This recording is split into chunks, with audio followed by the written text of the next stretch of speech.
Hey, folks. Thank you for waiting through that bit of a tech mishap there. League of Legends client continues to break on every and almost any possible occasion that it can, but we're going to jump straight into the game as we see already one successful kill onto Chong on the Lilia. It's actually going to be Conquitos' Skarner picking that up, so a nice little gold lead for him, but he is still down in CS as you expect the kind of power farmer against the tank matchup to go. But yeah, overall, the team is pretty stable on most sides. Hasn't been super crazy yet. Yeah, Rutledge, any kind of lanes that you want to highlight in this matchup so far? Maybe I gotta stop you there as we see the Call of the Hunt used on the bottom lane. Unlucky Canadian running away. If Undermaster just pumping bullets into the Braum as AFK Boulder has to flash away. It's going to be the ult and the flash used, even the heal expended on the side of Rising Tide as we see just the heal used for Unlucky Canadian, as it's lucky that he got out there. Didn't even have to use the flash, so nice disengage by them to know to get out of there and not have to burn too much. Yep. Just a little bit of aggression it looked like there from Boulder trying to over the chase. As we see There's here, we see the top. gank. Sentinel popping the death realm, flashes on a pro mech as well as he's chunking him out, has the fully stacked Conqueror, but now he's out of the death realm. Chong drops the lilting lullabies. We see Skarner jump in, but we see the Eep deal a lot of damage. The passive burns down Sentinel's Mordekaiser for the kill. Now Conguitos in a 2v1, picks up the Unraveled Earth, is doing big damage. He has the Sheen, he has the damage. Pro mech walks in for a clap into some autos as Conguitos is turning this around, somehow gets the triumph. One more auto would do it, but he can't get it. Pro mech survives by the skin of his teeth. Conguitos can pick up a boulder, but not this one as Pro mech turns it around into a 2-for-1 just barely for the side of Rising Tide. Yeah, for the Rock, what is he, a Scorpion? He didn't do very well fighting the other Rock, so... Oh, nice little damage poke here by Jackie. I'm really interested to see how Jackie plays. Like I said, Jackie was a manager. Jackie did a great job managing. She got one chip in the first split, and then her team was pretty competitive in the second as well when she drafted. So I'm interested to see how she's playing. She's matching up pretty well against Lizzo, kind of in a skill matchup mid here. And Lizzo's also been historically a pretty good measuring stick for, like, are they going to be on the upper end or bottom end of the league? Because, she got a kill on Lizzo, but also gets traded back. Yeah, that's definitely a trade. Yeah. As we see Lizzo go down it against the Unleashed Power Arcane Storm as well, trade it back. But like you said, that is the measuring stick, and it looks like it's pretty equal right now. Yeah, so if they can get a pretty good performance from Jackie based on their draft of Lizzo or better, I think this team could be pretty good for the rest of the split. If Jackie can't really hold up to the Lizzo level or better, then they might struggle. But it's a good start to see her get a solo kill, even though it was a trade, but still ends up working out for Syndra overall. Victor's not too mad about it, though, with his passive. Getting those stacks early always feels nice. Yeah, absolutely. I mean, the one thing I do want to mention, though, is that instead of trying to complete the item quickly, Lizzo did go for the tier 1 boots, the brown bags, but Jackie, are very talented, did end up going for the full Blackfire Torch. So in these follow-up confrontations in the mid lane, I think it's going to be very talented with the advantage in the fights. As we see, Chong has to run away from Conguitos' Skarner as he goes for a cheeky little invade. The farm's still pretty even, actually, so good job on the Skarner for keeping that up against the Lilia. We see some light trading in the bottom side here. Thundermaster starting to get some decent damage, and Kevin so close, but not just yet getting the Essence Reaver, so it's a pretty neutral lane here. I don't think either team wants to go super aggressive, knowing the bottom laners are getting pressured by the jungle. Yeah, I'm also kind of surprised that went to Blackfire on Jackie. I know the new mana items, I feel like, set up really well for Syndra, like the one that you increase your mana cost, but it also like dramatically increases your damage. With the champion like Syndra, where she can get all of her burst out and just completely one-shot already, that just seems like it would just make her kind of turbo broken if she does it correctly. I'm kind of surprised she didn't go that way. I don't know if it's actually good, to be fair. It just seems to make a ton of sense to go on Syndra with the new items. But she just chose to go a more traditional build with the Blackfire from last patch. So we'll see how that ends up working out for her. Malphite looks like he's rushing a lot of MR, which against the other team is going to make a ton of sense. So, I mean, they're going to need... Jinx is the only target, really, that can kill Malphite in this game. And even without a ton of armor, Malphite just is hard to kill as an ADC. With his attack speed slows, and even just a little bit of armor goes a long way on him. So they're going to try to go for the Drake here, it looks like. Absolutely, it's going to be multiple people on this Drake.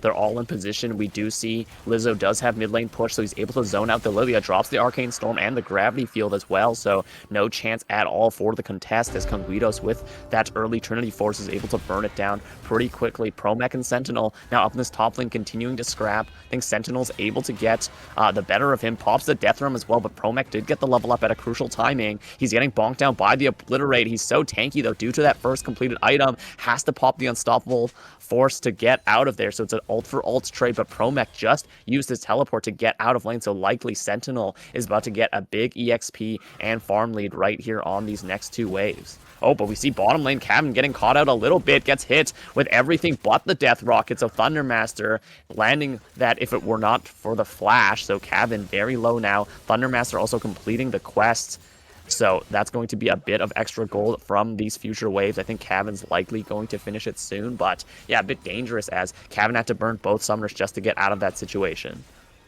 Oh, okay. Boulder does sneak in a little Q on there just to stop the base of Jinx. So it's going to take him a little bit. They're actually just going to stick around, which will actually give his Sivir a nice little reset here.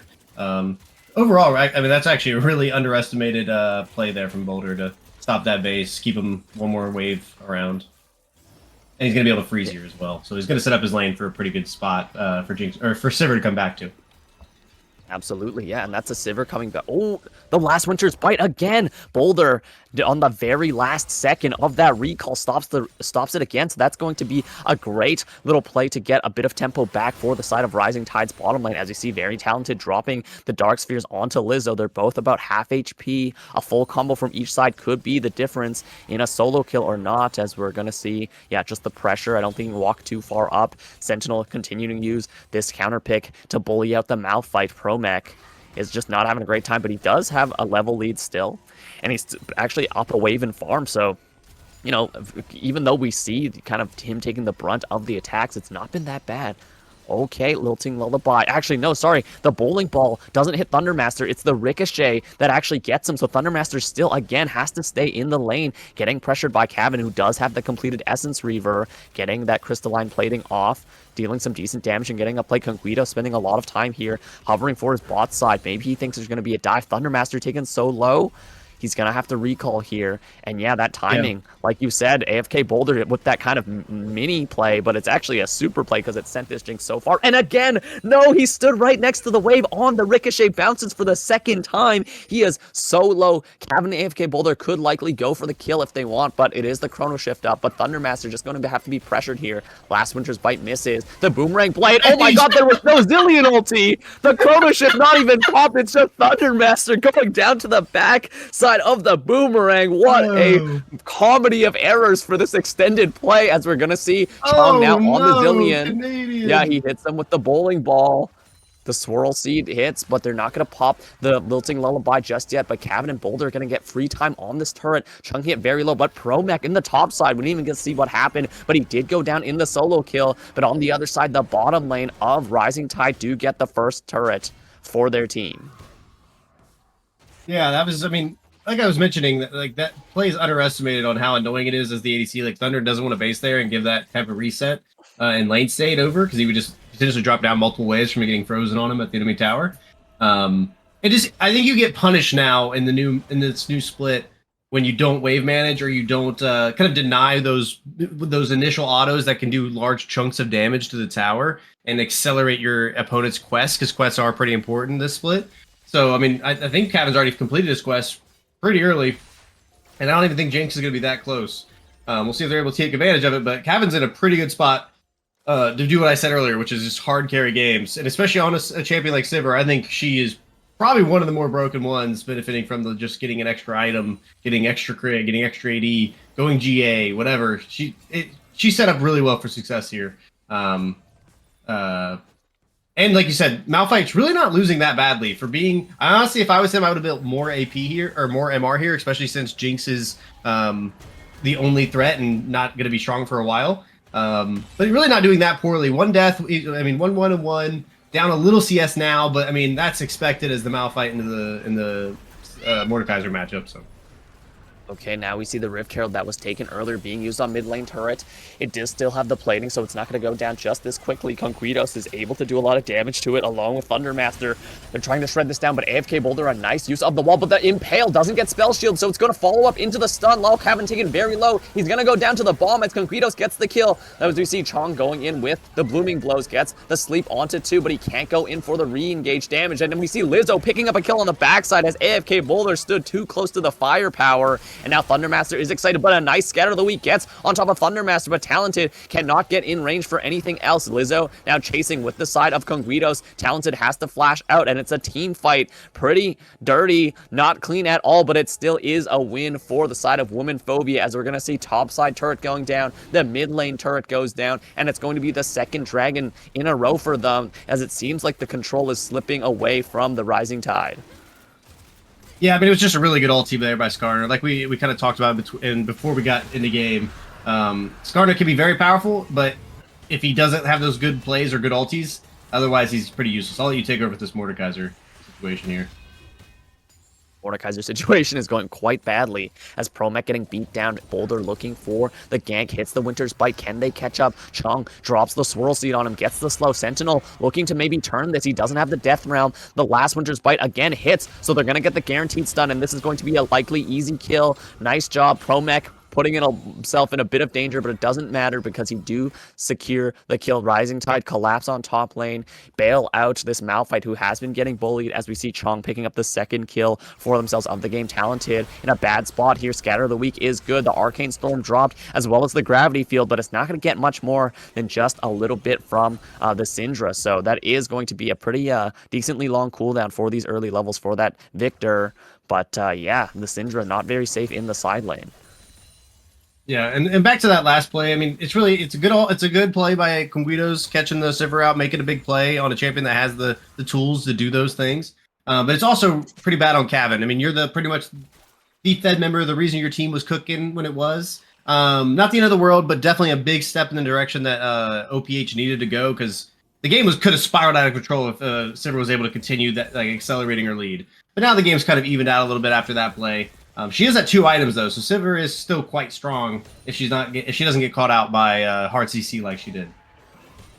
Absolutely. I mean, the new Essence Reaver into the Navori, there's a bit more damage on these this item combo now because Sivir can so reliably get that Spell Blade proc. Right now we see Chong getting caught out in the jungle alone. 4 members on them. They pop the Lilting Lullaby, but boom goes the Dynamite. It's the Super Mega Death Rocket just in a straight line, perfectly aimed. Gets the deer, turns him into roadkill as we see the collapse onto mid. Conguitos not going for it, but the zap dodged out by Boulder. Conguitos still walking up. Can't get enough movement speed as we see the Zillion speed up run out of time. Yeah, as we're going to see, Thundermaster very close likely to that IE. So, yeah, you were talking about the Sivir Rutledge, but this Jinx is going to be in a very powerful spot in the mid game, as we see the ultimate dropped on Lizzo, as now Talented on the other side facing the same scenario. Conguitos looking for the gank. I'm not sure if Promech has enough damage to take down this Victor by himself. He's getting chunked out. They're just trading blows as we see Talented about to get collapsed on. Conguitos is here, but the wave is pretty empty as we see the Scatter of the Week used already. Now we see Ixtal's impact. Talented is making the Sentinel tank up the turret. Sentinel uses the ulti to drop tower aggro, but is still going to dodge. Oh, maybe no, not enough. He tanks one too many tower shots. It was a good attempt to juggle the tower aggro, but it just wasn't enough, as it's going to be a 1-for-1 trade in the bottom lane. A lot used on Talented, but it is that tier 1 turret going down, as well as Chong maybe looking for the Skarner. No, he's not confident in going in on this, even though he does have that percent HP max health damage, as we see now Lizzo turning around with the help of Unlucky Canadian. Promech runs away, as we see now Thundermaster getting caught out, has to flash away from the Glacial Fisher, and Kevin popping his ulti too. So 2 ultis traded for that Jinx flash. I think Rising Tide are pretty happy with that. Yeah, overall, still pretty good plays on both sides. I actually think Chung should have played that more aggressive on the Skarner. I think Jackie actually played that dive pretty well. There's not really a whole lot more she could have done. Maybe killed the wave, like she slightly didn't kill the wave before they went for the dive, but it went about as smoothly as well as she could have hoped, being dove by the jungle and top lane there. But Malphite also, as a Malphite enjoyer, I got to criticize a little bit. you don't really want to ulti the Victor at full HP when there's pretty unlikely, like he's got Merc Treads, he's building relative. I mean, he's got the, I don't know if he had the piece of the Landry's before that, but he's not going to die to a Malphite full combo. You typically want to chip away at somebody as Malphite, play with your passive that gives you a percentage of your HP as a shield if you don't take damage over a period of time. You kind of just look to cycle trades, whittle them down, and then once you get them to a point of being able to actually kill them, that's when you look to go in. So don't do what he did. Anybody watching, that's not how you really typically want to play the Malphite there. You just ruin your chances of potentially looking for a kill later. But looks like they're finally starting to group up here.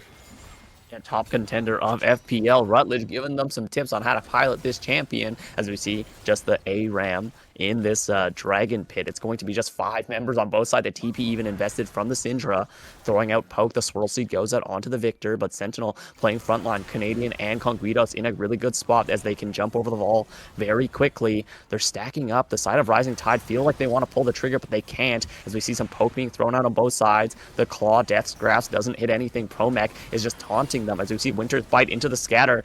Decent damage on Sentinel, but Lizzo not really touched. Sentinel can heal up a lot. Boulder getting pulled in, as we're just seeing them throwing out skill shots. Neither team wants to go up too far, but in the neutral, it seems like Rising Tide is doing a little bit better with that long-range magic damage Poke, as we see another Scatter of the Week go in, as we see the Unstoppable Onslaught as well. The Jinx taken low as he has to flash out a huge Lilting Lullaby onto 4 members, as we see on the backside, Canadian has to pop the Chrono Shift, as we see Kevin is trying to do damage, but Sentinel is just running through the backline, just crushing them. Talented also getting almost caught here, but now the Ixal's impact hits the wrong target, as AFK Boulder so low. Nobody has died yet on either side. This team fight looks like chaos, but somehow nobody's dead still, as 5 members on both sides crash their heads into each other near the Dragon Pit, and nobody dies. But no, maybe now I spoke too soon. Lizzo catching out Promech as he's running away. Somehow he doesn't die to the burn of the Faded Ashes. Is going to choose to recall in spot again, as he just, I guess, submits himself to death. Lizzo chasing down Promech. The last Hextech Ray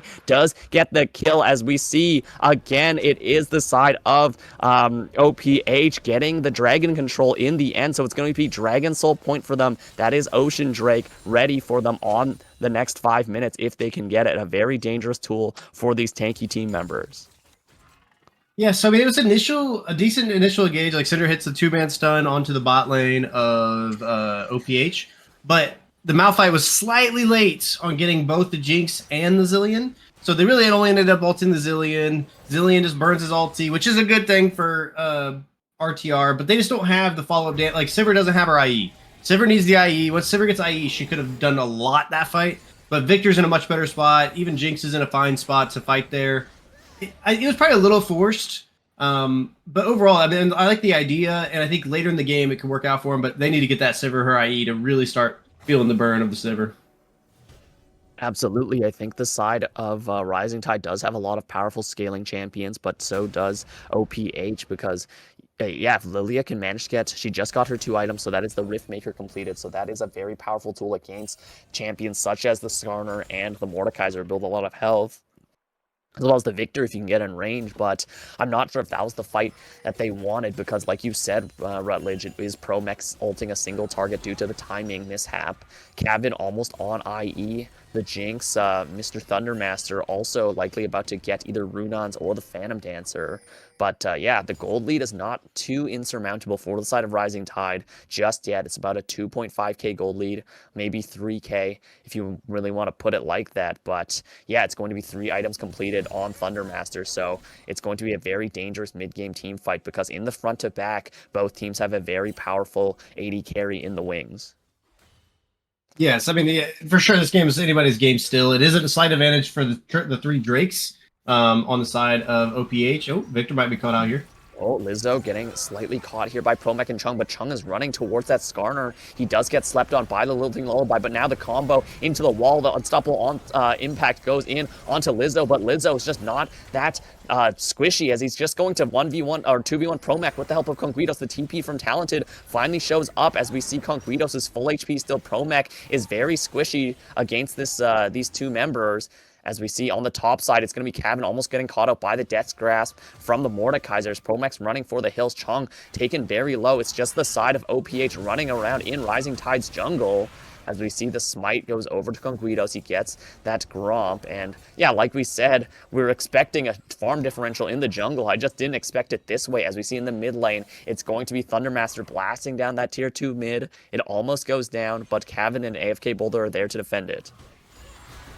Yeah, I really don't like Malphite's build. You're against basically 4 AP. I mean, I guess Skarner's damage is mixed, and maybe even more AD than not, especially with Triforce and Sterix, but you don't have you're not concerned about Skarner's damage if you're Malphite. Like, I would have loved to see him just build even more MR here so he could fight the Mord and Victor more. Like, in that last skirmish, he would have been much tankier if he would have.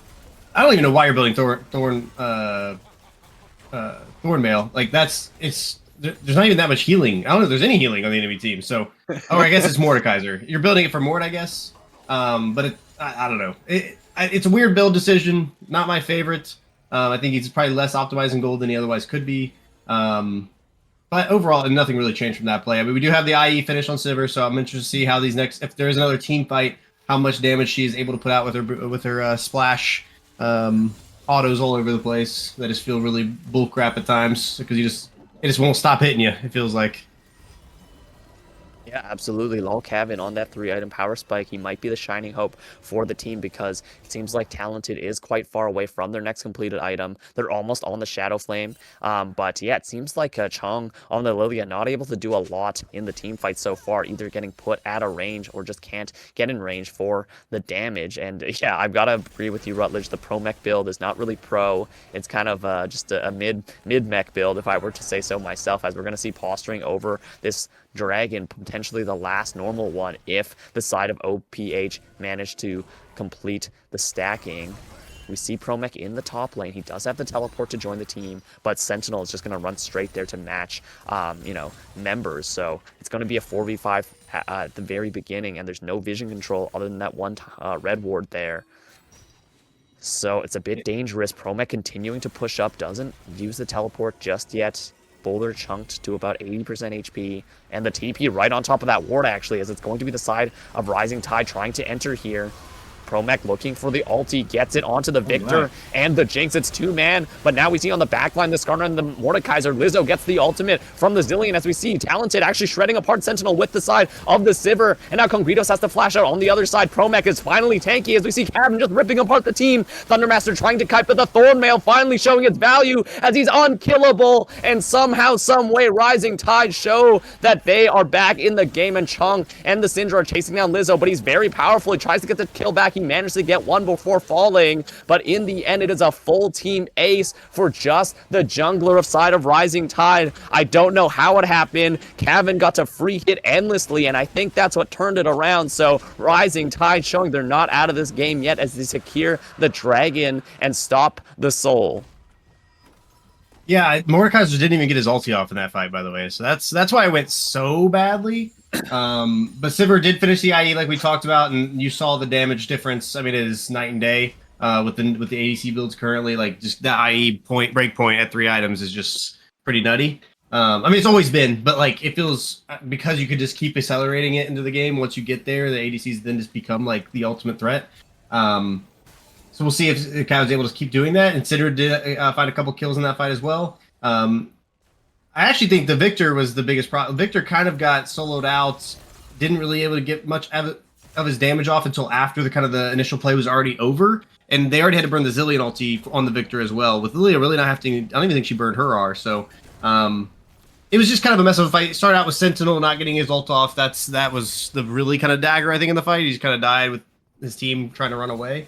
But yeah, I mean, I think we just saw like kind of what we talked about before the game is one team's comp's pretty straightforward. I mean, Malphite, honestly, that wasn't even that great of an engage because he was just kind of in there by himself for a minute. But because he is tanky, because I guess in that situation, because Victor didn't really hit the Malphite that much, he was able to tank a lot of the damage from the Jinx because he does have double armor. But yeah, so I mean, Malphite is just Malphite. Malphite is really good on this patch, but I didn't expect it to go that smoothly. That was probably, there's definitely some big misplays on the one side. OPH just saw the Malphite channel TP in their face. It was on a visible ward, and the Malphite just got to walk at the two carries and ult both of them. So, call it a miracle engage, but really it just seemed like a bit of mispositioning. And I don't want to, explode anyone's brains here, but that was a full LDR completed on the side of Kebin for Rising Tide. So if this guy gets the free hit like he did last fight, it is just lights out for the side of OPH, because the Skarner not really building traditional tank items. That's more of a bruiser build. Mordekaiser builds a lot of health, 0 armor, and, there's no defensive items for the side of Lizzo or Thundermaster yet. So, yeah, if Kebin can get in and get the ricochet bounces, it's going to be team fight deletion for the side of Rising Tide, but they do still have to play their cards right. It's not over till the Fat Lady sings, as it's very powerful wave clear from Thundermaster, being able to just instantly clear the waves with the Runans, with the rockets. We're going to have to see if they want to keep pushing this. It seems like they are. I'm not sure how I feel about a straight-on siege, but they're going to go for it. Kebin breaks the last vestige of the Tier 1 turret, and it looks like the team of Rising Tide are positioning to go for Baron, maybe. Yeah, they're setting up. They're getting rid of all the vision from the enemy team while they know they have the advantage in that regard.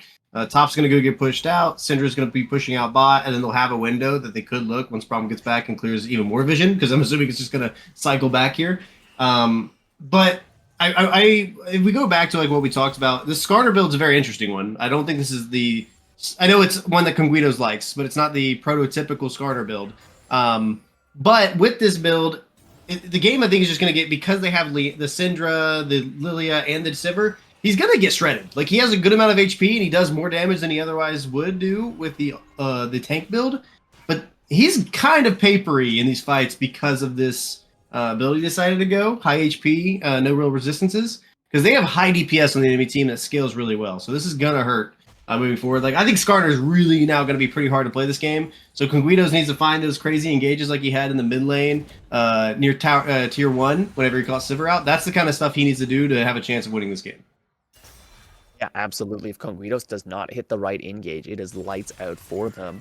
OPH have to play this very carefully, but one thing I want to draw the viewers' attention to is that Thundermaster is level 17, almost just getting from that time in the bottle, but he does have the long Lord Dominic's regards. But we see Canadian walking to the Death Rush, the Boomerang Blade just chunking him out for a ton just on that one hit. So it's very dangerous. But yeah, both items now on 4 completed items, 100% crit chance for both sides. So every auto attack is just going to be like a hammer to a rock, I guess. I don't know. It's pro mech on the rock, but both sides have like industrial jackhammers at this point. So Sentinel still side laning against pro mech. It doesn't look like either of them have a threat of a kill on each other. I think it's just going to be the engage and who can pull it off cleaner, because like you said many times, Rutledge, it's the cleaner engages Rising Tide, right? You just throw out the Malphite ulti, hit 1 or 2 carries, and it's game over. But Conguitos has to look for angles, has to look for a good impale. I don't know if he can get that every time he wants it. It's just harder than the Malphite ulti. For sure. I mean, the level of execution is on Conguitos here for sure. It's not even close. But again, you saw how effective, if he does catch out the right target, it can be. Boulder almost getting caught up, but Lizzo taking a huge chunk from the scatter of the week. Boulder chunked out a little bit as well by the boulders, and the Jinx zap as Kebin throwing out the Boomerang Blade. So now the support's around 60%, so is Lizzo. Chung trying to clear out the midway by himself. A bit interesting that he take that path. Yeah, drop some of the swirl seeds. Lizzo chunked out again by the back end of the Boomerang Blade, and Kebin's just going to start it as we see the TP again just in front of their faces, but the Chompers go out, rooted up. Promech is tanky, but he's taking so much damage into the backline. He just drops the ult onto Thundermaster, but somehow the Death Realm was perfectly timed, so he just didn't get it off, and now Sentinel is trying to 1v1 Promech, but he can't do much. Chungmo, can he get the multi-man sleep? He does get the lilting lullaby, but he goes down before he's able to do much after. Thundermaster gets the first couple of Kebin trades on the backside. Mordekaiser dies, but now on the other side, the Jinx gets excited. Promech goes down. The Arcane Storm is enormous, but Kebin, can he trade back? The Chrono Shift gets dropped onto the Jinx, and Lizzo from the backside shoots him with the laser. The Super Mega Death Rocket misses, but in a crazy turn of events, the Death Realm at the very last second of that ultimate hitting, it is Sentinel who managed to do his thing according to his namesake and save his best bud as Thundermaster dodges the ultimate and doesn't get knocked up. He just lives and turns around to take over the fight off of that execution. So that's Dragon Soul and Baron, just an easy take after they sweep the team fight. Yeah, I mean, so it started out pretty well for RTR, but they kind of got baited into chasing the Lilia ulti as it was expiring, and they ended up just getting completely one shot off of a double bomb into Victor ult that didn't just. I mean, the whole way the comp functions on blue side, right, is if they're able to pick up one kill, it's just gonna keep building, and their strength keeps building because they get Jinx resets, they get Victor R's build up, like it just snowballs on itself. So once they made that mistake, made that error of over chasing, they're not as good at running away as blue side is. They're more about going forward, but they just picked the wrong time to go forward. So overall, I mean, and like you said, the timing on the Malphite R getting, which I didn't even know you could ult, like he must have ulted after he got sent to the realm because you actually can't stop the Malphite R. So it's not like he got ulted while R'ing, if that makes sense. So like there was probably just a weird timing thing there, or kind of just a misplay by Promech of ulting after he was realmed without really noticing. Not really sure what happened, but it wasn't good. But even after that point, it was still salvageable. But they just overchased, got one shot, got a little bit baited into a fight they probably shouldn't have taken after their engage was down. Absolutely. I mean, that I can tell you what happened. It's they made a mistake and they just they full sent it. So now Talented taken very low by the Arcane Storm. Lizzo just able to bully him out of the side lane now with the Ocean Soul. But we see Thundermaster and the rest of the team clearing out mid lane. The tier 2 goes down. Excuse me, but yeah, this is level 18 Jinx compared to Kevin. So yeah, that's multiple levels up. They're still both pretty equal in gold, as it's 5 items to 5 items here. As we see the Lilting Lullaby has to get thrown out. Chung is caught in the Death Realm. He dodges the last Obliterate, and Thundermaster actually taking very low by the ricochets. Maybe this is exactly the fight that Rising Tide want to take. They have the people here. They have the health bar advantage. Can they make more happen?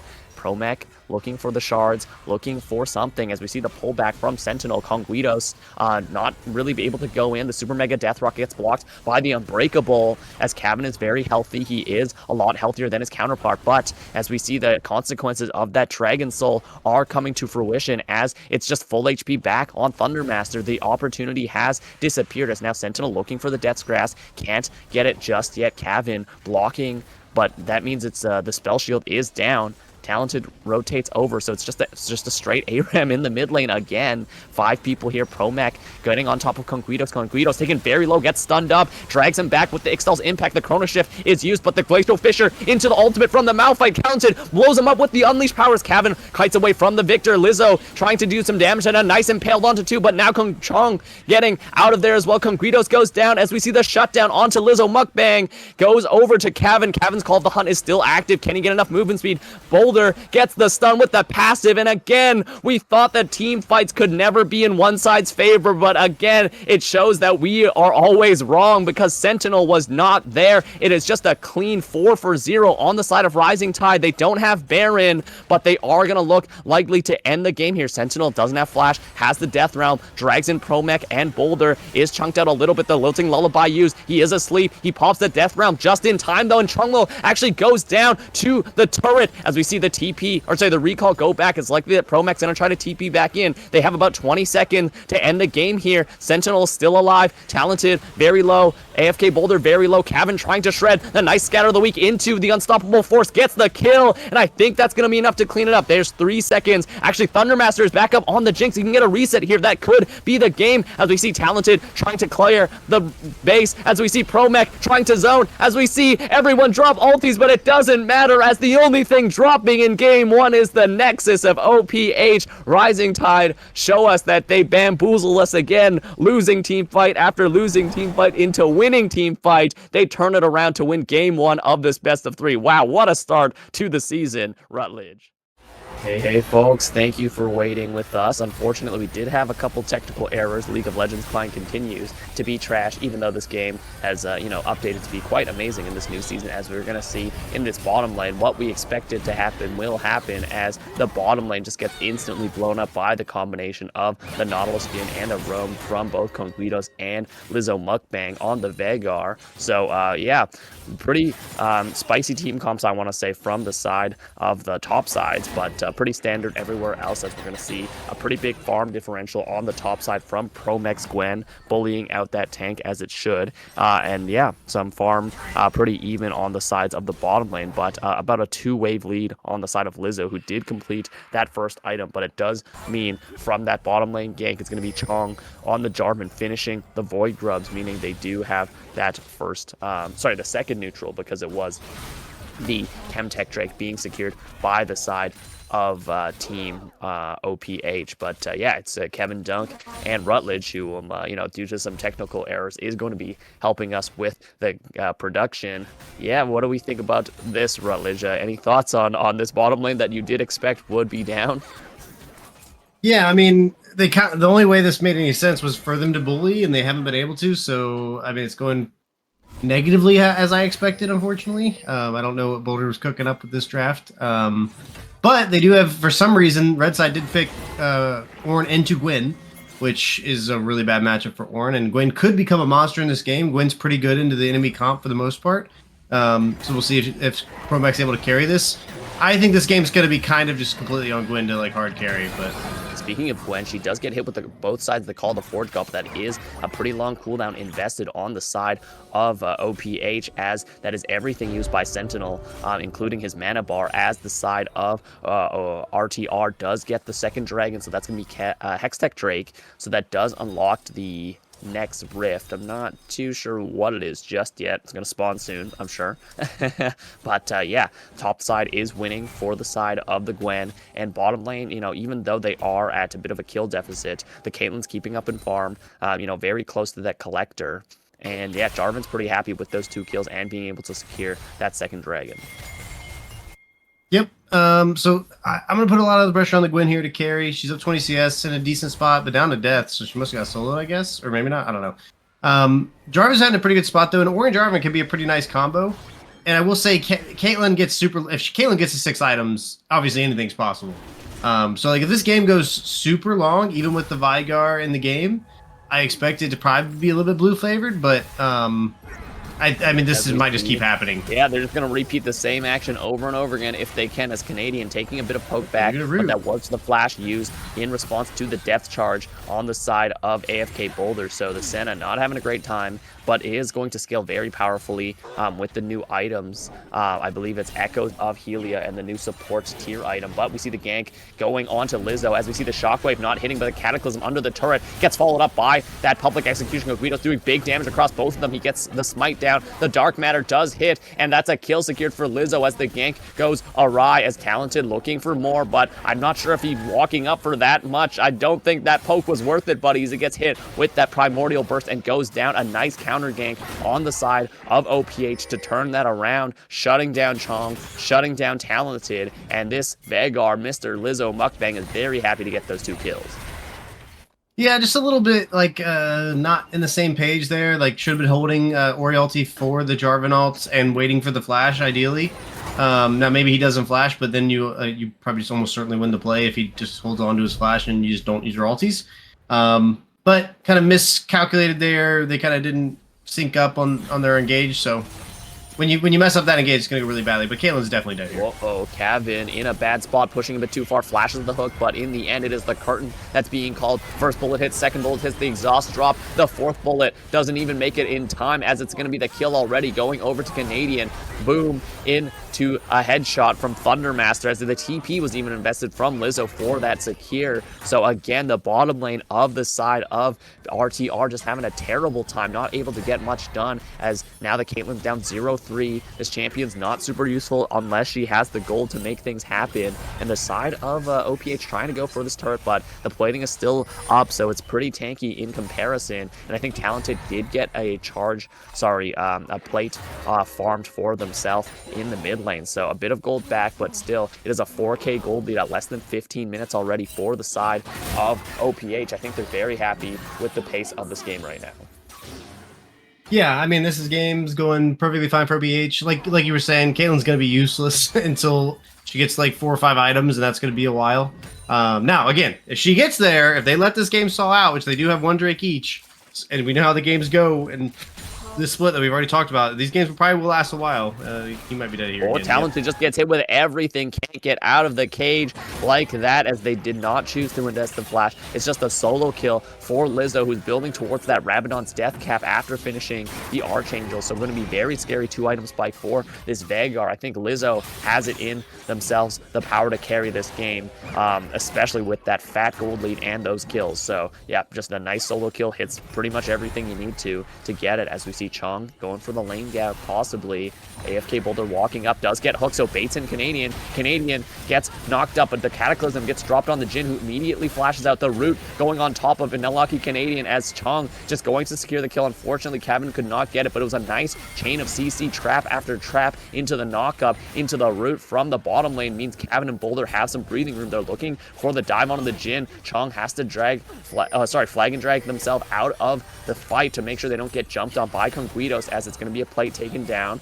The last embrace, getting the root, but Kevin misses the trap for the follow-up.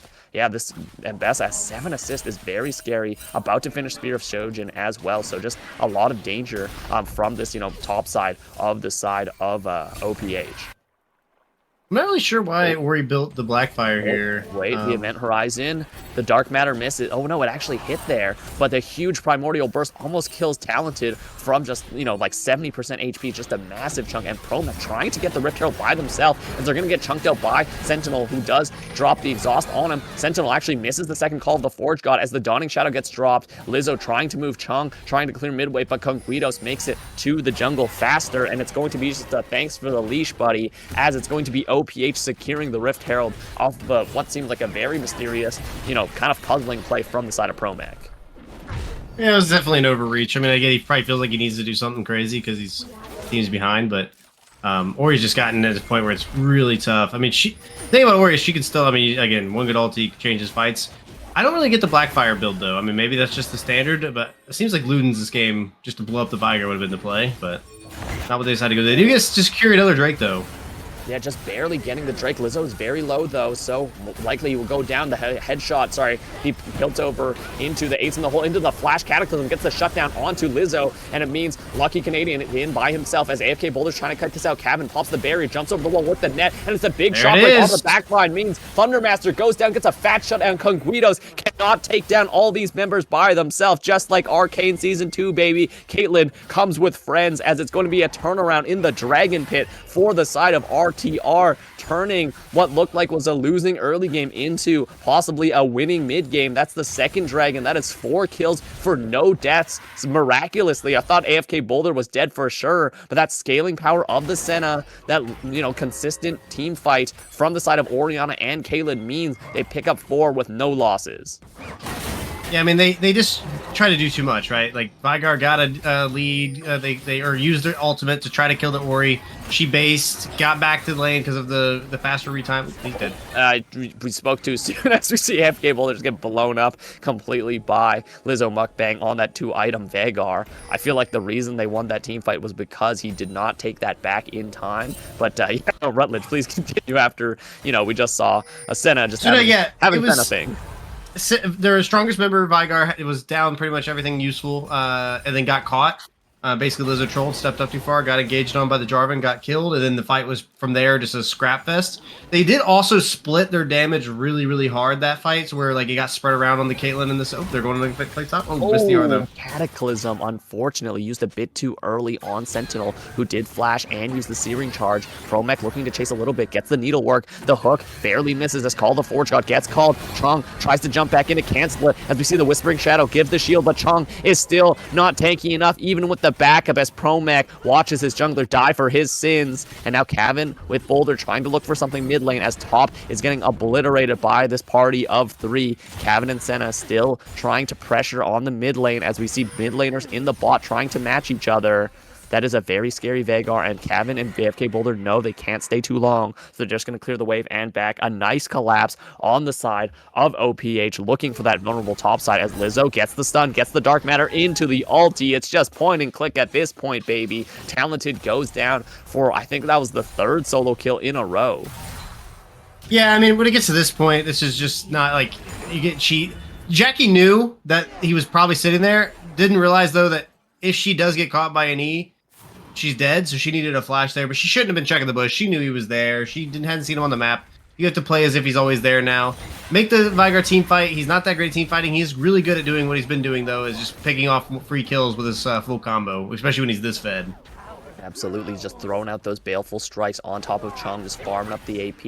It does a lot of damage, but he still is pretty squishy because he did go for the full AP build. If they manage to get a pick on him with the Cataclysm into the Shockwave, I think that's an easy shutdown if they can get it, though. That is a very powerful Veigar on the side of OPH, as now the gold is still in a 2k lead. There was a lot of gold traded back in that previous fight. Now Chung getting caught out. He doesn't see the side of the team of OPH, and he still walks into the event horizon. It's not enough. The Shockwave does not save his They can turn this, though. Lizzo getting collapse on. As we see, Kevin can't get enough. He flashes forward, but gets caught by the event horizon. The Dawning Shadow on top, but no, the Dark Matter does more. As we see the full combo public execution into Dredgeline. The curtain call misses. It's for morale support, baby. As we just see everyone on the side of RTR go down in an instant. They overchase for the Veigar, and they get clapped up by Conquitos' and Bessa, just throwing hands at them.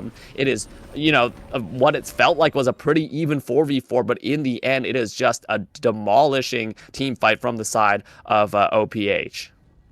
Yeah, I mean, Kevin acted like he was playing Kaiser there, trying to flash after for the kill. It's just too much. He could have. I think they actually had a pretty good shot in that fight if he just played it standard and didn't try to do too much and just got caught by the event horizon. I mean, this has just been a.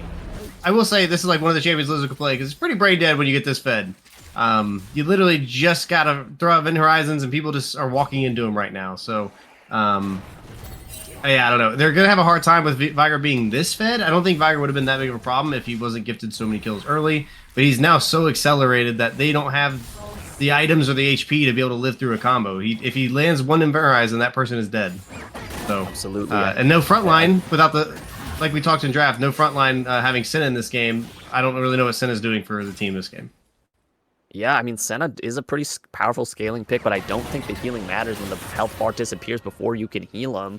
You know, the Ori-Veigar matchup does favor does favor Orianna, but I think a lot of that jungle pressure did get thrown towards the mid lane, and it means Lizzo is able to just take over these team fights as we see Boulder and Kevin collapsing in the top lane. As we see Dragon traded back, they're going to try to get the dive on a Sentinel. Can they get the root on him? Doesn't manage to hit the last embrace. They jump in, flag and drag, but they know for the better to not go for it as the Cataclysm is not used. The tier 2 top laner, tier 2 top lane goes down.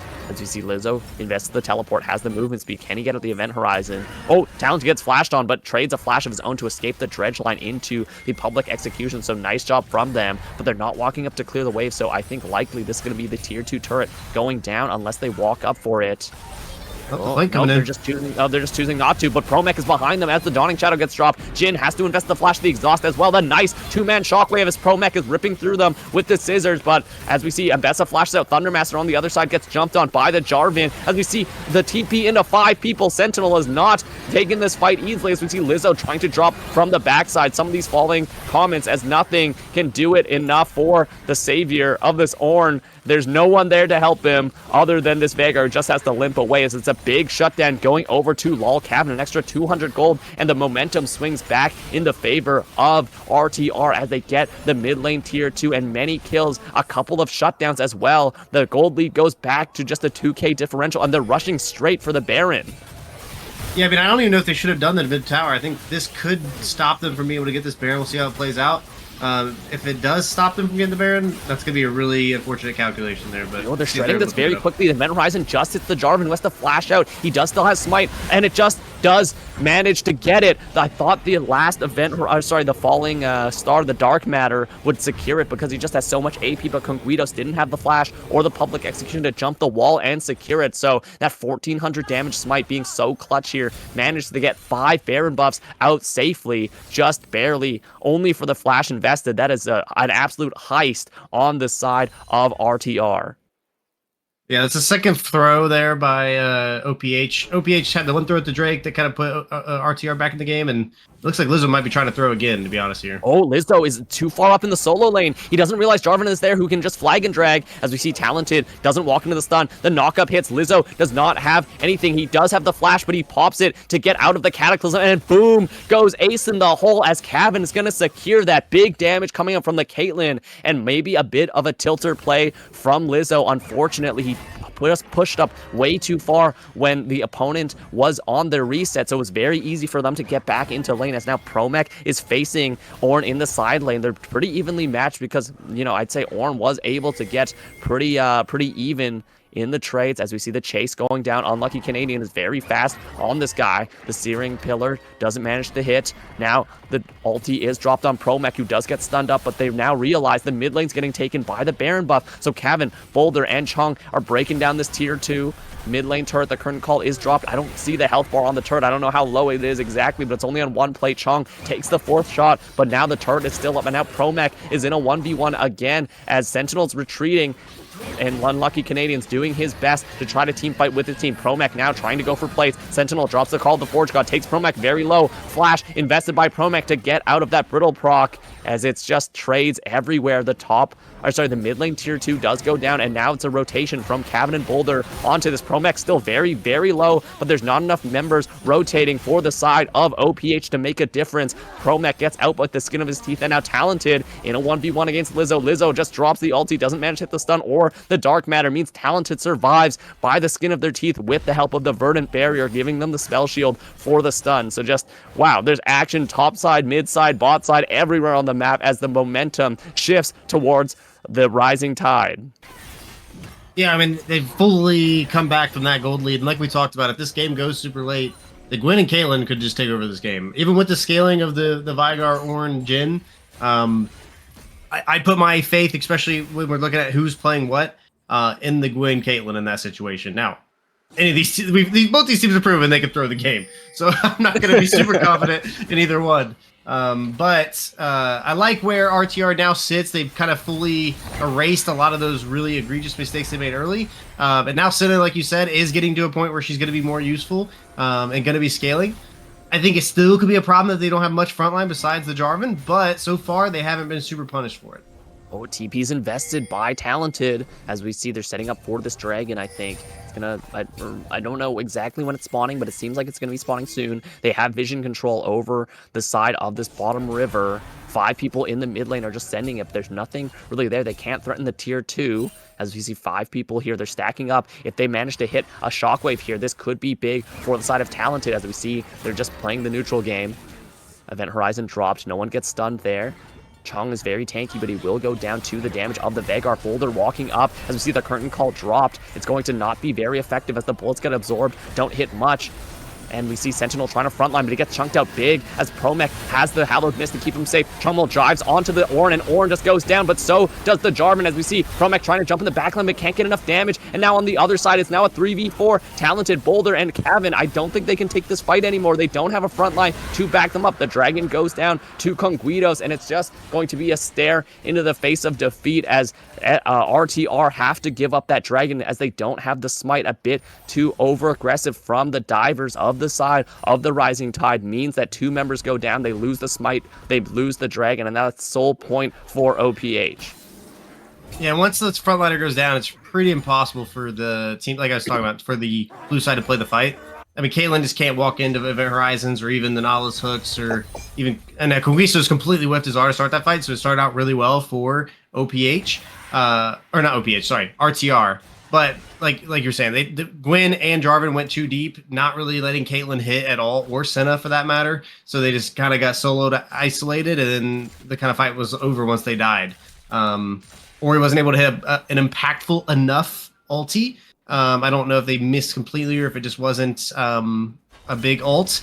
But again, these fights are just pretty hard to play for blue side. They don't have... If Jarvan dies, I don't know how they're supposed to hit without getting just like one shot and CC chained. So that's the real struggle they're having right now.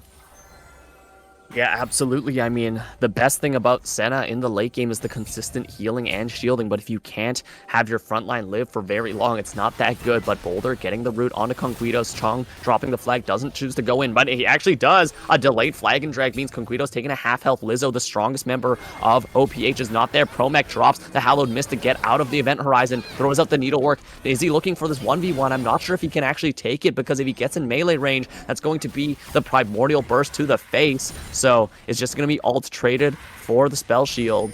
Pretty good in favor of Lizzo's Vagar.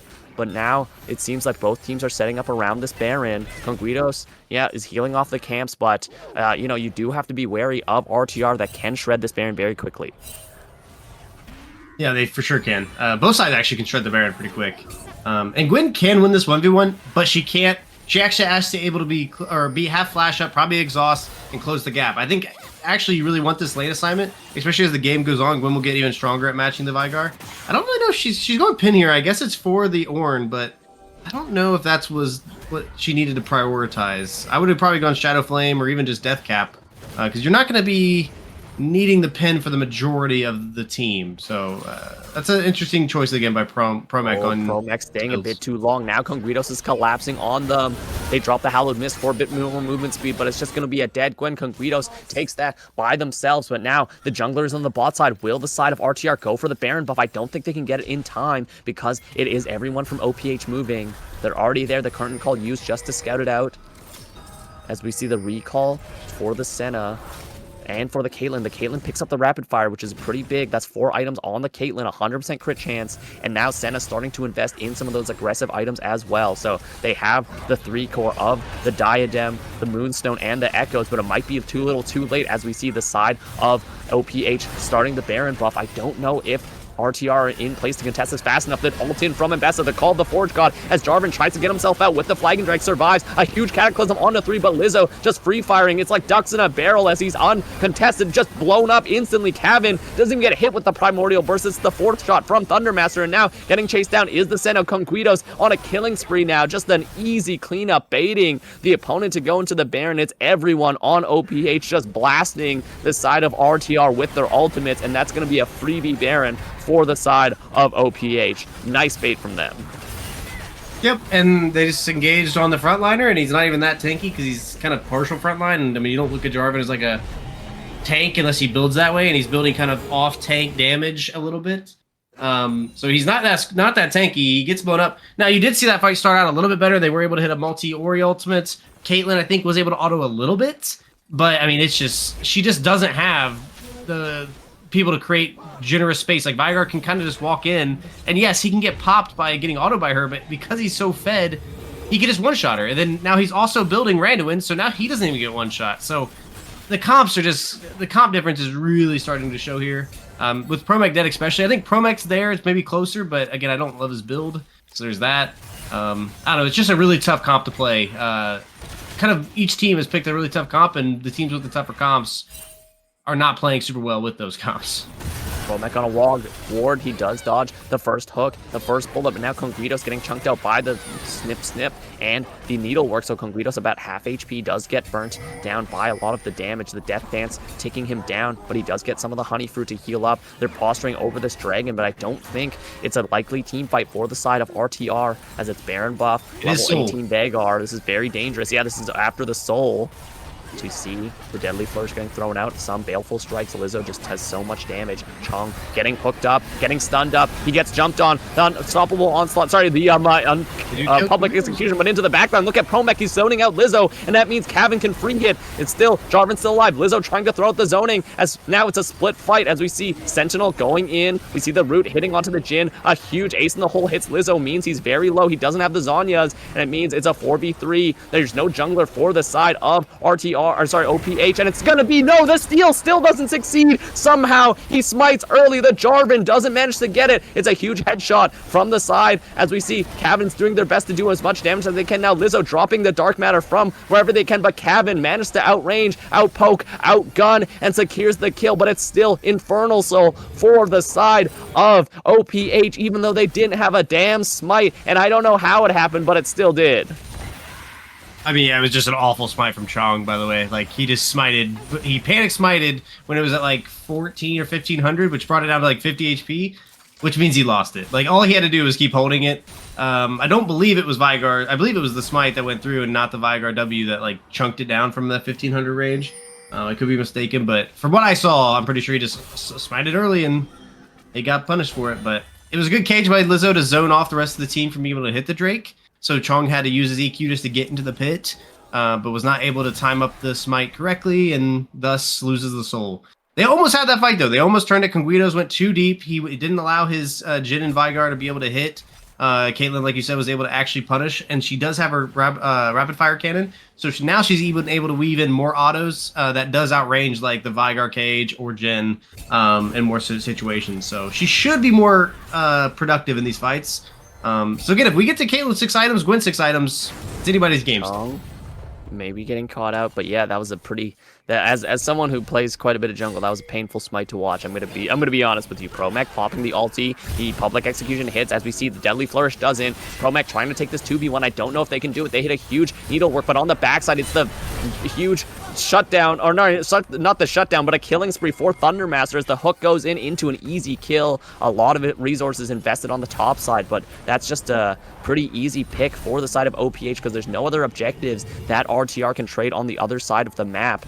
Yeah, I mean, if that secure on the Drake happened, it'd be a 3 for 3 and they'd be able to threaten the soul. I mean, it was a pretty close fight for RTR, even though they were down. As we see the collapse, we saw this again once as we see Chungmo going for it, but he just times the Flag and Drag a bit too early, gets stunned up anyway. Boulder trying to get the snare, he does manage to hit it. We see the the Cataclysm on top as we see the Ace in the hole doing big damage. Not enough. Lizzo is so tanky due to that combination of the Randuins and the Archangels keeping him with a huge shield. Chungmo getting chunked out very, very, very low, but thanks to the healing from the Senna, nobody dies. But damn, they blew a lot on this Vagar. And it's his flash used to get out of that, but they still couldn't get him. So, Lizzo survives another day, and RTR have to find another way into this game.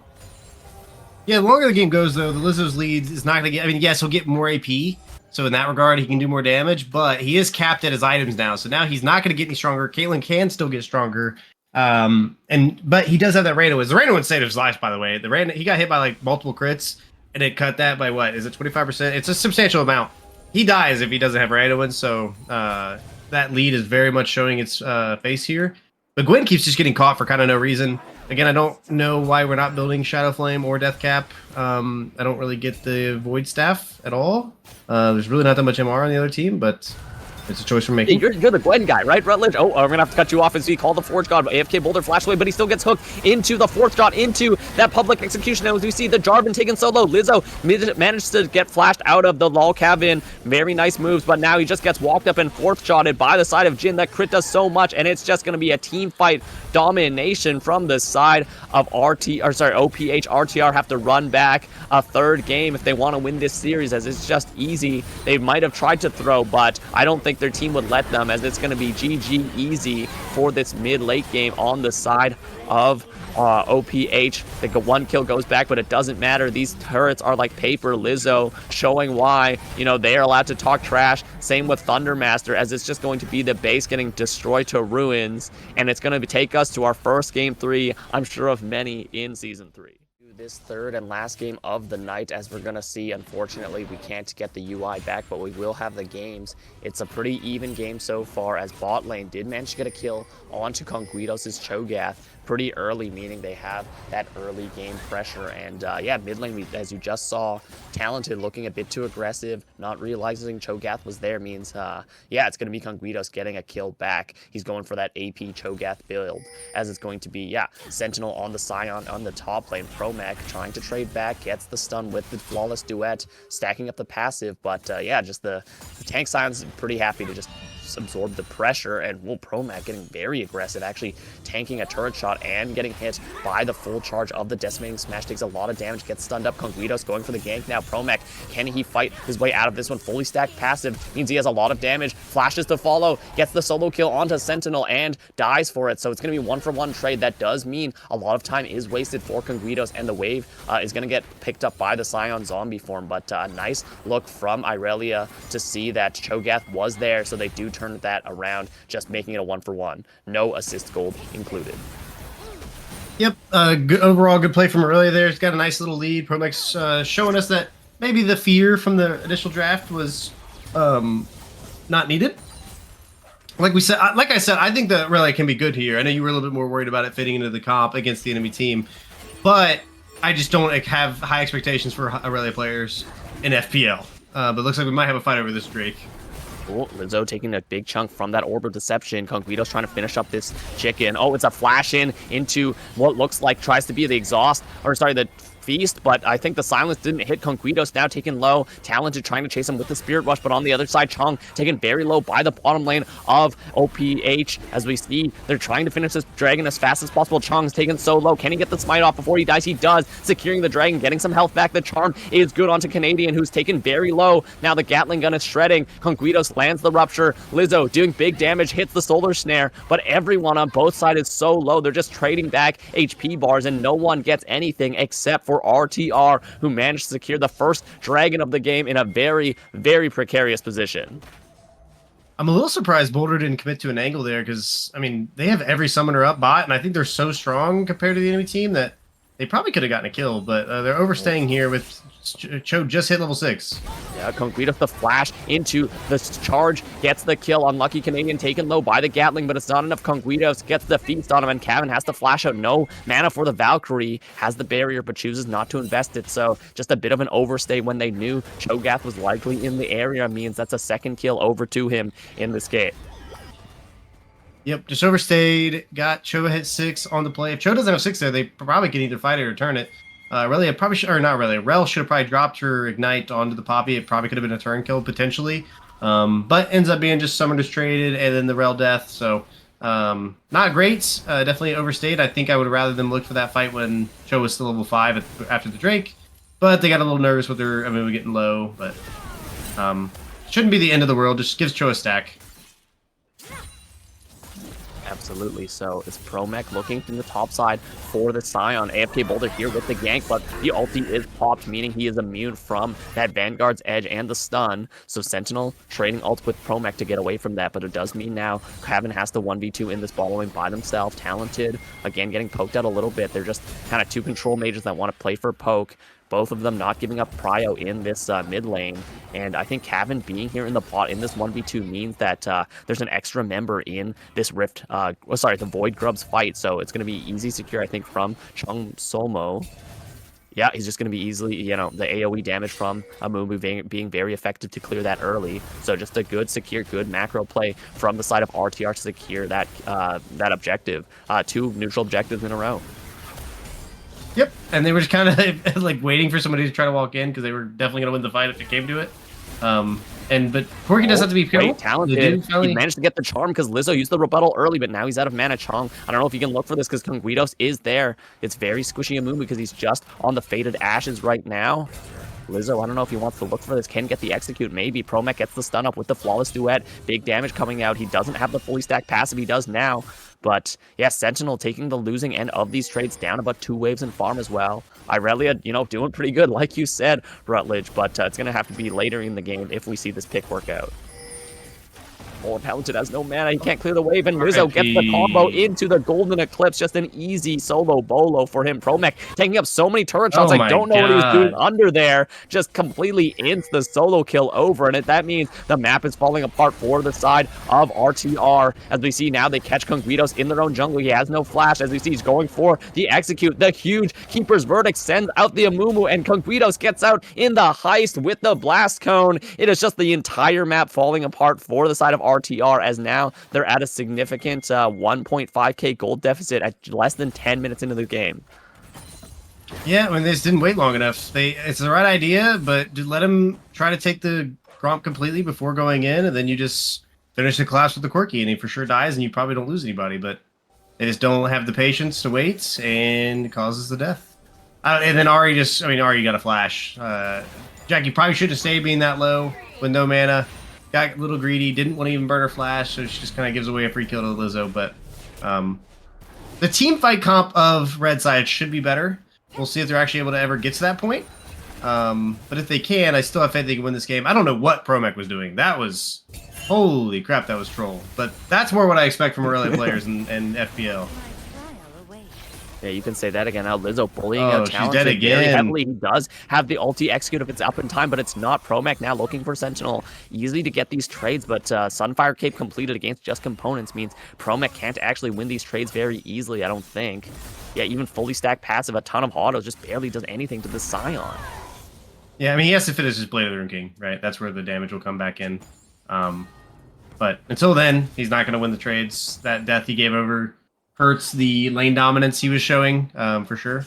Allows Scion to finish his Sunfire and be a lot more annoying. Oh, Chong gets hit with the knockup after the Proto Belt. Conguitos gets the Hail of Blades. Big damage from the Vorpal Spikes into another knockup. The walk back. Chong is taken very low. Is it enough for the execute? It is. It's just an easy solo kill. Conguitos walking into the jungle as Amumu did not have flash up just yet. So that's going to be a free kill into a free dragon for the side of OPH. Easy peasy does it. Oh, Lizzo taking these trades again. Talented has to pop the ulti. If he gets hit with one more, he's going to die to the ult. Talented just goes down again to the Golden Eclipse. I think he knows that he can't throw out the charm just yet, so he goes with the orb first, but it just means the damage is reflected back, and it means that he can't do anything against the Mel. So that's 2 easy solo kills picked up for the side of Lizzo. Just nothing the Ari can really do in this matchup. A rough one, like you said, Rutledge. Yeah, it's a really rough matchup. She has the right idea that whenever he drops his W, she should look to trade, but she's not committing enough. Like, she's not flashing or ulting away from the root. If the root hits, you are going to die. Like, you always will die in this matchup, especially if you get reflected your Q back at you.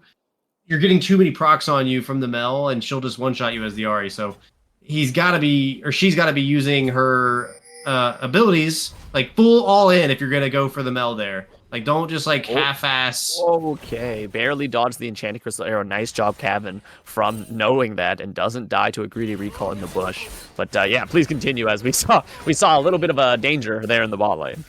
Yeah, I mean, that's pretty much it. It's just don't have... Like, you have to commit everything else already there. Like, you can't just, like, walk up to try to land stun and then go in. Like, just full all in if you're gonna try to play aggressive after the W's down. Because Mel shouldn't be using your W on anything but your E. Because you can just all in her and kill her if you're the Ari, if you dodge the root. Like, she just won't have the damage to do anything, so... but Amumu finally does make a pass mid, does burn the flash, but trades flashes anyway, so it's not that big of a win in their regard. They're just not showing any teamwork in this early game so far, which is going to potentially set them so far behind that I don't know if they're going to be able to kill the Cho'Gath. Absolutely, this is Cho'Gath going for that tanky item next, likely going to be the Dead Man's Plate. Promech dealing some good damage, has to flash out away from Conguitas, though I think he heard the Scion ulti get channeled, so good awareness from them after what was a bit of a silly death earlier. But look at the bottom lane, we saw a lot of plates go over to the side of OPH, meaning Thundermasters, quite got a decent gold lead. So Kevin just finished the Essence Reaver. I do favor the Corki Rel here, but they just can't get much because of the range disadvantage. There's just no chance that Rel can get him without being stopped. Yeah, it's also not my favorite Kevin champion. I think Kevin is, like, potentially top in league on, like, a handful of champs. Not, like, the very top. I still would say there's a few probably just better, but pretty high up there on my rating board, except when you put them on stuff that's a little bit outside and Mel's there. The time actually got Lizzo into the Spirit Rush. Can they get the kill with their solo kill shut down, meaning it's an equal trade, but in the end, Talented gets the gold back, so nice job from them. It was just a misplay from Lizzo, not popping the rebuttal at the right time. Now, Promech hitting very hard onto the Slam, but he's getting collapsed on Conguitas. Now, on the bottom lane, it's the exhaust onto Kevin. Promech trying to 1v2 this. He gets knocked up, he gets silenced. Can he get the kill? He misses the flawless duet, meaning he can't get the kill, just barely dying before he gets that. Now Kebin against Thundermaster and Canadian means both sides are very, very low. Both sides about 40% HP, even lower for Thundermaster. Can they get this dive? I think AFK Boulder wants it, but the volley does good poke damage. The TP going in means Kebin and AFK Boulder have to run. As the TP gets finished channeling, he does have the bonus movement speed for a little bit. Dodge from that searing volley, as we see Kebin getting hit by one thing into an auto means he's going to die to the execute if the golden eclipse pops at the right time, and it does. So that's a good kill for Lizzo, knowing to not spam right before the barrier. So good job from them. Now Chong looking for something. I don't know if they want to go for this, as Canadian's still there, means he has to back off. Talented getting some plates from that roam, but still, I think it's a positive play for the side of OPH. As we see Talent has to flash away here, gets silenced, gets flashed on himself, as it's going to be the munch onto him. Conquitos dominating 6-1 on this Cho'Gath. Seems like they can do no wrong after that first death early, but damn, Talented is not having a great game, as first turret goes down to the side of OPH in the bot side. Yeah, it looks like it was an ambitious blind on the Ahri there. It's not a great game for Ahri in a lot of ways. I mean, Ahri doesn't really like playing to the Cho, because if you do land CC, she can just die so easily, like we just saw. But also, I mean, yeah, Jackie's not playing the best game of just trying to hold certain summoners, and like, oh, if you flash the Q, you're fine, right? But you got hit by the Q, and now you're just going to die because he has Halo Blades, and he has Proto Bell, and he has Flash, so you're going to die. But unfortunately, R was not up yet. Also, I'm surprised she didn't rush. I mean, I think you're still supposed to rush the ultimate cooldown item on Ahri, but I'm not. Again, I am talking because I haven't played that many games of solo queue this split on if it really changed, but definitely I don't think Blackfire Rush on every champion is the move. Maybe Jackie doesn't really like this item, you know? It's part of the fit. It's a good item. Yeah. To be fair, it's a good item. It's a good item. Unfortunately, good item's not going to cut it, because it does mean Rift Herald goes down for the side of OPH. They're going to secure that no contest. Top lane tier 1 about to go down as well to the Scion. It just feels like everywhere on the map they are losing out. RTR has to find a way into this game or stabilize, because they're just bleeding gold everywhere on the map. It's now a 3.5k gold lead. They are maybe trading back on this dragon, but look at the farm differential, and look at the KP differential for the side of the jungler on RTR, right? Ooh, Lizzo just again able to take easy trades, but yeah, even the bounty being up already means that they're at such a significant gold disadvantage. It's a bit scary. Okay, wait, mid lane tier 2 didn't go down, and now Kebin's chasing them with the team. Promech doesn't realize he's still in a 1v2, gets the double stun off of that flawless do it, but he's going to get knocked up by the unstoppable onslaught. It's just going to be an easy eat angle. Kebin actually gets the kill on Thundermaster, though, so it's going to be a 1-for-1 across the map, but still, I think Conquitos is just doing so much work on this Cho'Gath. He is just, out of control, honestly. 2 items already, 7 kills, just nothing anyone can do to get this guy. Yeah, it's getting a little rough for killing the Cho'Gath. I mean, the more actually he should be building a little bit more. I guess he's building the armor, because I mean, you do have Corki. Not really actually should be the biggest threat with Ahri being so far behind. But we'll see. It's Cho'Gath's really strong. I mean, Cho'Gath's obviously very fed. I know it's crazy analysis from me. Cho'Gath is going to be going bonkers. He's also very fast. He's going to be very deceptive. With this Cloud Soul map, he's going to be zooming around the map with his dead mans and his Proto Belt, upgraded boots. Cho'Gath's a very fast boy. Running away from him is not going to be easy this game. Yeah, Deadman's Plate, Cloud Rift, and he has the Proto Belt for so much mobility. It seems like Cho'Gath shouldn't be a mobile champion, but with this build, he really is. But yeah, Promech just, I don't think he's been able to do much on this Irelia, and he's going to get ganked again by the Poppy. Irelia's #1 worst nightmare. He's just trying to go for the 2v1, flashes the wall, nice job away from the Mel. Now it's a 3v2 in the middle lane. Can Talented get a charm on a key target? He's not even going to go for it on the Ashe or the Cho'Gath. Maybe a bit too scared, knowing that, he's been down and out this game. Now Promech getting collapsed on, gets the stun. Can he get the blast? He can't. This Cho'Gath is just too fat, and it means Promech goes down easily, as we see the bandage toss go in. Chong getting knocked up by the unstoppable onslaught. I think Amumu just bandage tossed into his grave, because Conquito gets another feast stack, and he goes legendary. Enchanted Crystal Area is not fast enough to, it's faster than Rel can crash down, and see Kebin turning around to get the bullets in them. Talented doesn't even go for the charm again. They're just maybe so, out of their game. They're not even looking for these targets, as Kebin's poking with the rockets. Conquito's still very powerful, even without the ulti. Canadian flashes out of the Ahri combo. So yeah, just again, just bleeding, and the map is just falling apart as top lane tier 2 goes over to Lizzo. Kevin trying to pump the bullets in, doing decent damage, but again, they're not getting much other than some, damage on the health bars, but they're losing objectives, they're losing kills, they're losing nearly everything on the map. It's pretty illegal for Lizzo to be pushed up this far, but we'll see if Chong actually punishes or not. Pushing up this far into an Ahri is pretty troll. But he's not going to get punished for it. It's going to be too late for Chong to notice. There's just no synergy at all on the side of our RTRs. Boulder and Kevin stayed way too long here, and Conguido's looking for something. I think he wants the knockup on Kevin, but he's waiting for the Valkyrie.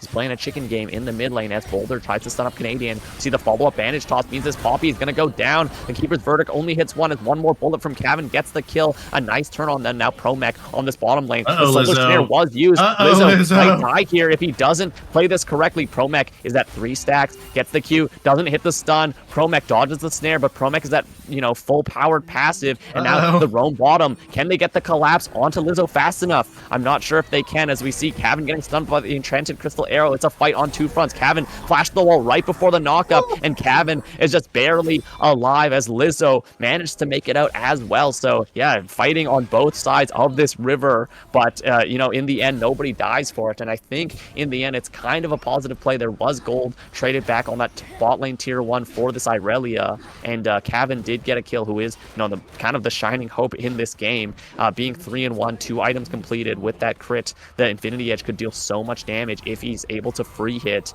as well as Talented getting that top lane tier 1 means a bit more gold in their pockets. This mid game, I think, is going to be down to if they can get a pick on someone, because they do have, again, very powerful team fighting champions with the Amumu and the Rel. Oh, for sure, this game is going to just be do they catch out Kevin? Because Kevin can't carry this game, especially because again, we just talked about ADCs being solo carries. Kevin's definitely way stronger than the Ashes game. Is going to be definitely more of a carry. I would say it's a positive play for sure. I mean, the longer this game goes, the less this small. I mean, it's only a 2 or 3K gold lead right now. The longer this game goes, the less that's going to matter. They're not going to win by getting a soul, because that's just going to be too long. I do like. And Mel will for sure fall off here. Like, Mel will be less useful than Ahri after a certain point. She just does not scale that well anymore after all those nerfs to her. So we'll see if they're able to get to that point. They're trying to walk into this Drake. I would not be fighting yet if I'm them. Yeah, I would not be fighting this either. Because if they lose this fight, this could be, like, all this work they've kind of put in to get a little bit more back in the game is just going to be doomed. Oh, Chung's still looking for it. He gets the bandage toss. Hits the Curse of Sad Mummy onto 2. The crash down into the backline. A huge Magnet Storm. Promech in position for a huge Vanguard. But to the knockup. Hits. Conguidos gets the first kill. Talented jumps in with the Spear Rush. But now Thundermaster is free hitting. Promech in the backline gets stunned up by the Ash ulti. Now Kevin, can he pump enough damage? He valks away. Gets the bullets in. Can he get the kill on Sentinel? The last Spirit Rush actually gets him. Talented. One more auto doesn't do it. But he has the damage from the burn. The Blackfire Torch, like you said, is not the best item every game, but it sure damn did it this time. Kevin getting flashed on by Conguidos, as we see Conguidos in a 1v1 gets the knock. Actually, it doesn't hit the rocket. Oh my god, they're both at death's door. Conguidos gets spotted by the ward, and they're literally just, the standoff. It is a 4-for-4. Everyone died on both sides except for these two right there with just blinking health bars. But in the end, I think that was a crazy desperation play from the side of RTR. The Rising Tide somehow, some way found a team fight down, 3 to 4K gold in, what didn't look like a great spot, but somehow they did it. And, they just took the fight, and they pretty much, for all things considered, being at such a huge gold deficit, they won. Yeah, I mean, Mel wasn't able to play that fight at all. I don't think he got his R off. Oh, wait. What is going? Okay. Oh, I thought Chung was going to bandage toss in. He's been pretty crazy this game.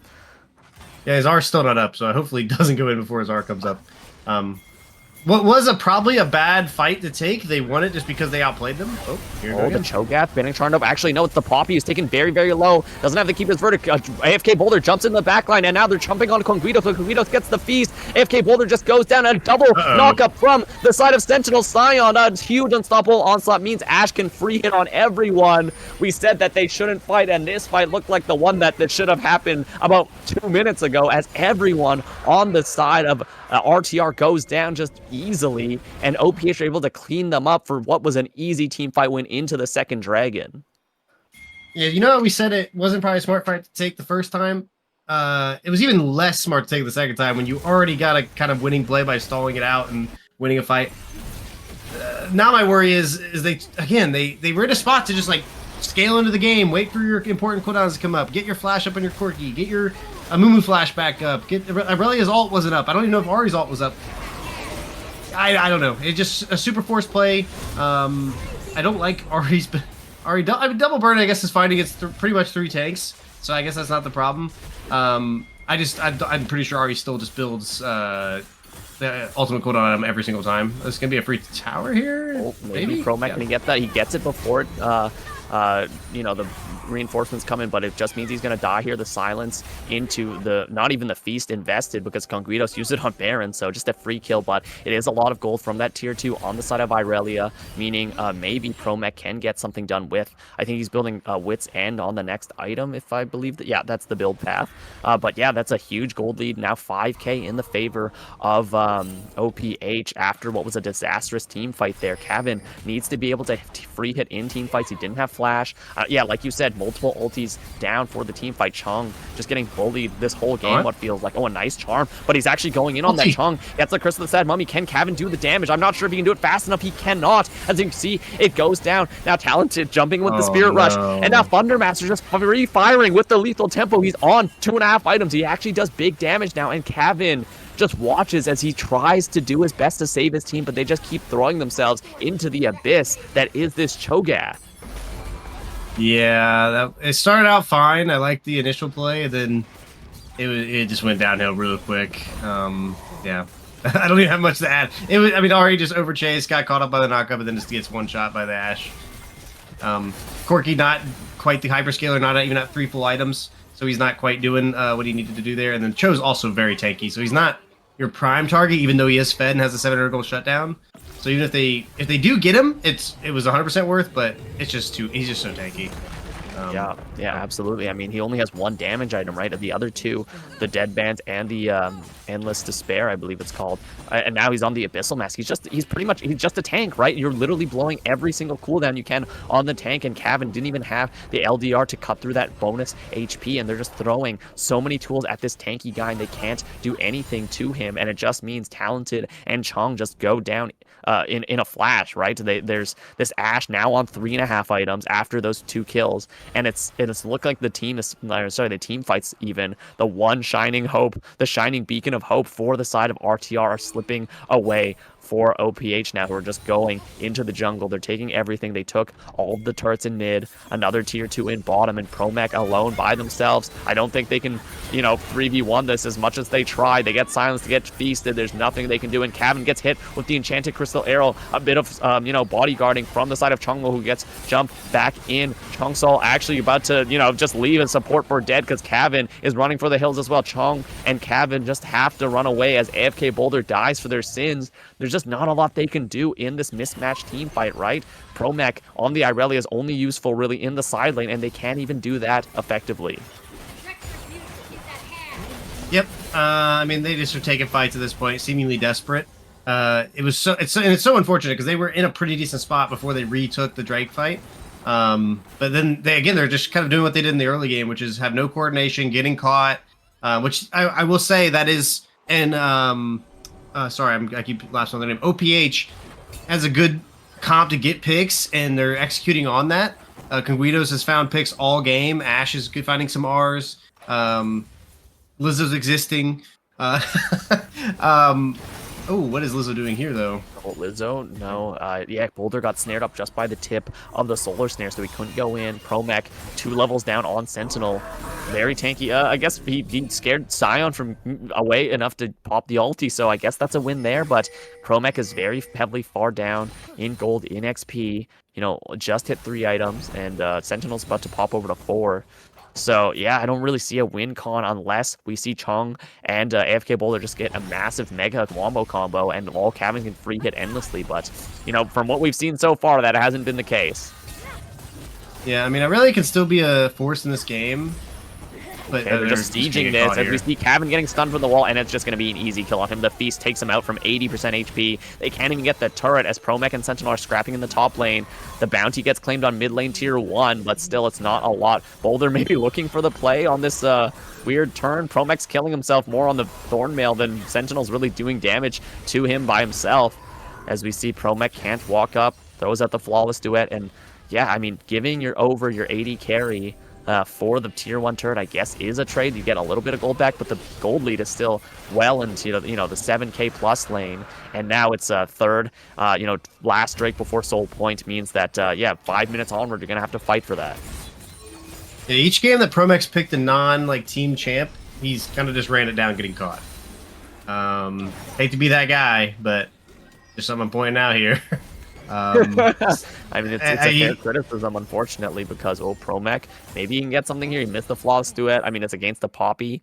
I think if you fly in, you just get knocked around. But yeah, again, I don't think Promech has played the mechanics bad. It's just that, in this team comp, you can't be that effective in the team fights, and in the side lane, I think you're just so far down, you can't be effective either. So this is a very hard game for Irelia to pilot. Especially knowing that, his only hope is this, Corki, who just is only on 3 items.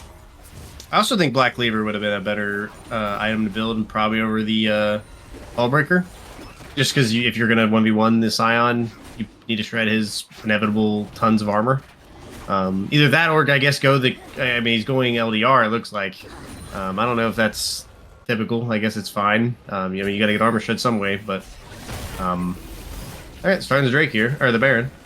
Honestly, I think this is the best fight you could ever get because it is a 4v4 and the Scion, the unkillable tank, is not here. And Baron now shreds a lot of your resistances. Sentinel now popping the ult to try to kill Promech, but Promech is just destroying this turret with the Hullbreaker. So maybe in the side lane he can do something. Throws up the ulti. As we see near the Baron, they are going to try to contest it, but it does go down to the Smite into the Feast. Chong jumps in, gets a huge Chrysalis Sad Mummy onto 3, but there's no follow-up. AFK Boulder dies before he can even jump in, and unfortunately, all of your efforts are for naught because just throwing your bodies at them is not good enough right now. Same thing happens in the bot side as Irelia pretty much killed themselves on the Thornmail. Kebin flashing away from this, terror that is Kaiju Cho'Gath at 15 kills, 200 CS. It's just a very difficult game, even though it was a beautiful ulti from Amumu. I think it's just too little too late for the side of RTR. Talented, doing his best to clear the wave. Doesn't have much else to do, I think. No ulti, can't go in for a charm. Kebin trying his best to defend. Throws up the Gatling, but look how unkillable Sentinel is, as it's going to be just a whimper from the side of RTR as OPH wins the first series of FPL Season 3. Congrats to them for a great showing in this last game. And very exciting end to the series, but dang, look at that Cho'Gath, man.